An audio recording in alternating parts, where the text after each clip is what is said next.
as I was walking out, this literally, this, I don't know him. A stranger was walking towards me, and he happened to be an African American man or Black man, who I really have, in a different way, both, in instinct. I don't need to look at a stranger. I'm just walking to my car and who I am. Thank you. And also, this is like an endangered, threatened person, and I'm probably represent a white woman who wouldn't look or whatever. And it felt really important to be right there and just be available. It was really a split second, but to just consciously make eye contact and just greet him, just say, make eye contact and nod and acknowledge fellow human being, hello. And I didn't know if he, but it felt like it was just a moment, and he acknowledged me, and we just said, it felt like human to human, and with all the social everything going on, and how with all of it, hello, and walk on and just be with somebody else's humanity. So I didn't do anything, and yet I might not have done that had I not been trying to hold this. So when I'm awake, when I'm conscious, like, thinking, I try to participate in the world in a way that is loving, I think, and tries to be conscious. And I get that that's not global, that's not Gandhi, that's not nearly enough. But I feel like that also is kind of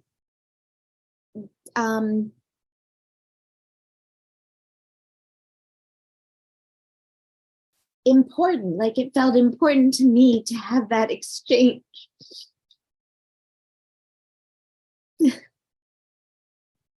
Say that it was important to you. And I think that we can't underestimate that, right? Like, we can't underestimate what is nourishing and valuable to us, to recognize another person's humanity, to have them recognize our humanity back, right?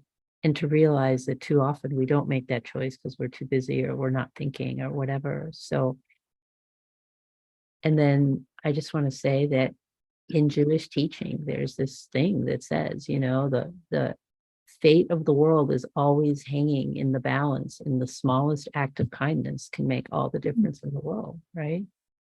And it's beautiful.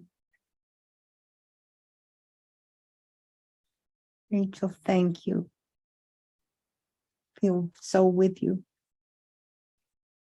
And I didn't mean to make it like about me, or I feel it. Okay. Just looking into this man's eyes and knowing not knowing at all, but wanting to appreciate or to say, I want to like kind of bow to, there's a lot going on. But to see like what he must be carrying, and to just want to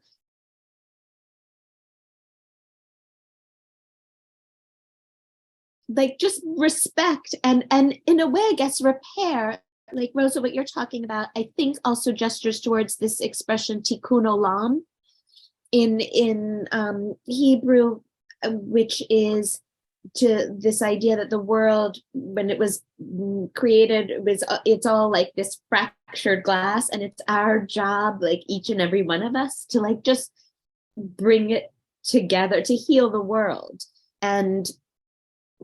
But I don't really know what else to do other than see somebody's humanity, or try to just be. A lot of the time I cannot. I mean, I think that acknowledgement, it means so much. I think that we can acknowledge each other as human beings, I think for me is powerful. Yeah, I think so too. I think Rachel, it's a really touching story. At the same time, it seems so painful. It's, like this day and age, that's something that is so special, that you know that we have to be, that you're aware of, you know, meeting another person and he's Black, and that it's such a special thing to greet one another, you know, as human beings. It's both wonderful that you did it and that it happened, and what you feel with it, and at the same time I feel such a like, whoa, this is such also really painful. But I guess maybe that's when we you know, put this in words, that's how that is. It's really, yeah. But I'm at the same time I'm totally with you, and I know exactly what you're talking about.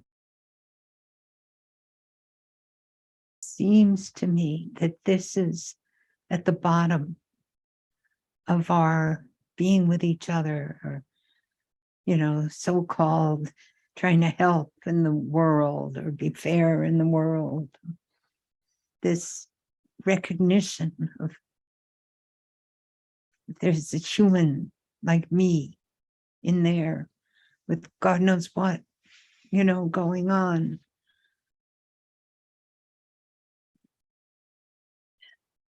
I was thinking about the experiences I've had like yours, Rachel, and thinking back to Abdul, who serves me my coffee in the morning, and the way he looks at me with recognition.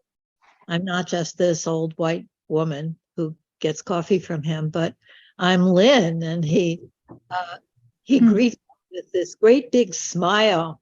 Oh, you're having your bagel this morning, and what will your day be like? An interest in me as a person, and it makes such a difference. I feel so much better after the coffee he gives me is lousy coffee. I go to Starbucks and get good coffee, but something I'd much rather get the coffee of my soul, you know, with his sort of joyful attitude and his teasing but really interested presence.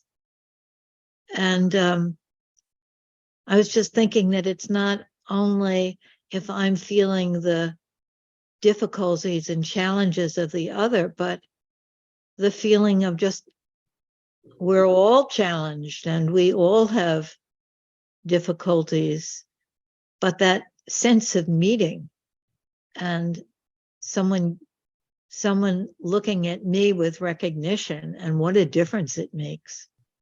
There's something about, I don't know if it's like the dignity we don't give ourselves when we ignore people, and the cost that has on us and others. Kind of thinking of like I always forget what the triangle is called, but you know, the victim and the perpetrator and the hero. And it's like, we don't want to be living in any of those. We just want to be people interacting and being there. Kind of like coming from joy and love, and the sadness of how much we don't see the perpetrations or what we do to ourselves when we do things to others. I don't know who said it, but it's kindness. It's like if we can interact with each other in a kind way as much as possible and witness each person as we approach them, as they approach us, it just makes such a difference. Like, you know, I think I share here or someplace else, my wife knows every single homeless person around her area by name. She knows their name, and she knows when they're not around, if they ended up going to a hospital, she takes time to find these things out. I don't do it. I get overwhelmed, but this is how she contributes. So I think Abby put something in here that say drip, drip makes the ocean. And I think that we don't need to quantify what we do. We just need to do like Nike, just do it. And see where it falls, right? And every day, I know for me, every day it's a struggle. And not living in the despair for me. I have to pull myself out of that. Otherwise, I would be debilitated by that. It's more being fed into differences and separation than into the places that we are the same and where we can hold each other as human beings. And also not to minimize what happens, right? Because that's not what we're doing here either, not minimizing, but just acknowledging that, you know, for myself and for others, and especially for myself.